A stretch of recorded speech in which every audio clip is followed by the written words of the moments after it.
ମୁଁ 8 ଦିନ ପାଇଁ ଘରକୁ ଯାଉଛି। ବାହାରେ ବୁଲାବୁଲି କରିବନି। ହଉ ହଉ।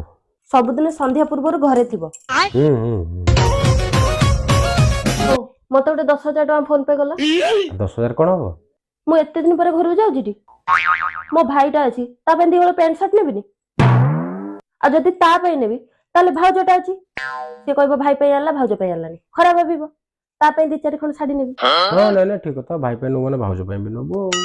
ପୁଣି ତାପରେ ମା ଆସିଯିବ ମଝିରେ, ସିଏ କହିବ ଭାଉଜ ଭାଇ ପାଇଁ ନେଇ ଆଇଲା ମୋ ପାଇଁ ଆଣିଲାନି, ତାଙ୍କ ପାଇଁ 2-3 ଖଣ୍ଡ ପୁଣି ଶାଢୀ ନେବାକୁ ପଡିବ।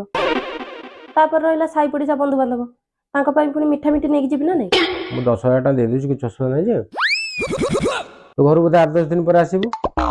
ଆସିଲା ବେଳକୁ ଗୋଟେ କାମ କରିବୁ, ଶାଶୁ ପାଇଁ 8-10ଟା ଖଣ୍ଡେ ଲୁଗା, ମୋ ପାଇଁ ଗୋଟେ 6-7 ହଳ ଗୋଟେ ଡ୍ରେସ, ସାନ ଭଉଣୀଟା ଅଛି ସାନ ନଣନ୍ଦ, ତା ପାଇଁ ଆସିଲା ଗୋଟେ ସୁନା ମୁଦି 8-10 ହଳ ଡ୍ରେସ,